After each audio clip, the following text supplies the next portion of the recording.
कि आज शुक्रगुजारी की इबादत है और यहाँ जो बैठाए गए हैं वो 2 बच्चे, लेकिन मैं ये आपको बताना चाहता हूँ कि 3 बच्चों की शुक्रगुजारी है। 2 सहेल के बेटे हैं और एक तारक का बेटा है। और मैं ये बताना चाहता हूँ कि तारक का जो बेटा है 11 साल बाद हुआ। ये खुदा की शुक्रगुजारी है। हम 3 बच्चों की शुक्रगुजारी कर रहे हैं क्योंकि खुदा ने अपने लोगों पर रहम किया और बरकत दी। तो मैं आपके सामने चंद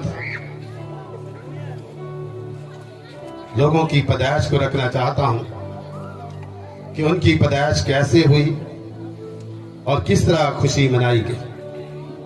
मेरे जी जो फिर आपके सामने तिलावत किया गया, ये पैदाइश एक अजीब पैदाइश है। कभी किसी को सुना हो कि बुढ़ापे में किसी माँ के बेटा हुआ? बाइबल मुकद्दस ये बताती है कि एक बुजुर्ग बूढ़ी औरत और उसका शोहर जो है वो 100 वर्ष का है। और याद रखें कि इतनी लंबी उम्र में वो लाद को तरसते रहे। और बाइबल मुकद्दस में हम देखते हैं कि अब्राहम जो है वो शिकवा भी करता है और वो कहता है कि आए खुदावन, मैं इस दुनिया से बे औलाद जा रहा हूं।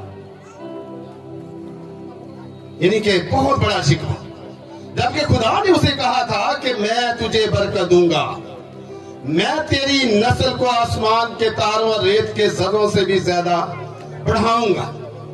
वक्त गुजर गया, बुढ़ापा आ गया। खुदा ने वादा किया था, वो वक्त पूरा हो गया और बुढ़ापे में खुदा ने उनको बरकत दी।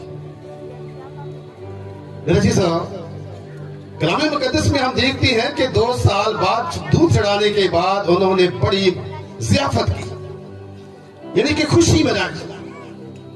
जैसा कि आज सहेल और तारक के बच्चों के लिए हम यहाँ जमा है और खुशी मना रहे हैं। इसी तरह कलाम मुकद्दस में हम देखते हैं कि मनोहा के यहाँ भी बेटा हुआ और ये भी खुदा की मर्जी के मुताबिक हुआ। ये भी जोड़ा बे औलाद था और खुदा ने इनको बरकत दी और खुदा उनका फरिश्ता मनोहा की बीवी पर सवार हुआ और खुदा ने उनको भी बेटा दिया। इसी तरह हम कलाम मुकद्दस में देखते हैं कि हन्ना बे औलाद थी, सोतन के ताने सुनती थी। वो खुदावंद के घर आती है, खुदावंद से दुआ करती है, खुदा उसकी दुआ को सुनता है। इस बात को याद रखें कि खुदा दुआओं को सुनने वाला और जवाब देता है। बाज़ औक़ात हम देखते हैं कि हम नाउम्मीद हो जाते हैं कि पता नहीं हमारे यहाँ औलाद होगी या ना होगी। हम नाउम्मीदी की हालत में होते हैं। याद रखें कि बाइबल मुकद्दस में ये हमें सबक मिलता है कि हम नाउम्मीद ना हो। बेशक अब्राहम जो है वो कई बार खुदा से शिकवा करता है कि खुदावंद मेरे घर का मालिक दमिश्की अली असर होगा, मैं इस दुनिया से बे औलाद जा रहा हूं। तो खुदा ने वादा किया था, खुदा ने वो वादा पूरा कर दिया। इसी तरह हम कलाम मुकद्दस में देखते हैं कि जकरिया काहिन था और याद रखें कि लोगों के गुनाहों के लिए हर साल काहिन जो थे वो कुर्बानी बकरे बच्चों के खून लेकर पाक तरीन जगह पर जाते थे और ये भी बूढ़े हो चुके थे। ये दोनों मियां बीवी, जकरिया और उसकी बीवी का नाम किसी को आता है? रिशबा। ये दोनों ये भी बूढ़े थे और खुदा ने इनकी भी दुआ सुनी।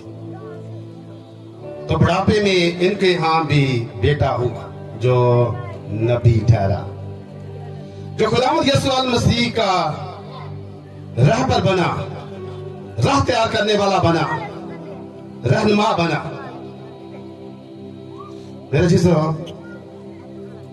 मैं ये बताना चाहता हूं कि एक अजीब और अनोखी पैदाइश वो खुदावंद यीशु मसीह की है। पीछे जितनी हमने पैदाइशें सुनी बेशक खुदा की मर्जी के मुताबिक हुई, लेकिन सबसे अनोखी पैदाइश खुदावंद यीशु मसीह की है, जो कुंवारी से पैदा हुआ। ये बहुत बड़ी अजीब पैदाइश है। यानी कि हमने 25 दिसंबर को खुदावंद यीशु मसीह की पैदाइश की खुशियां मनाई और ये खुशी सारी दुनिया में मनाई गई।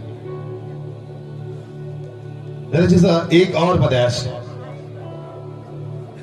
कलाम मुकद्दस में हम देखते हैं, कलाम मुकद्दस में लिखा है कि अगर जमीन पर एक शख्स, गुनाहगार शख्स तौबा करके वापस आता है तो आसमान पर खुदा और हजारों फरिश्ते खुशी मनाते हैं।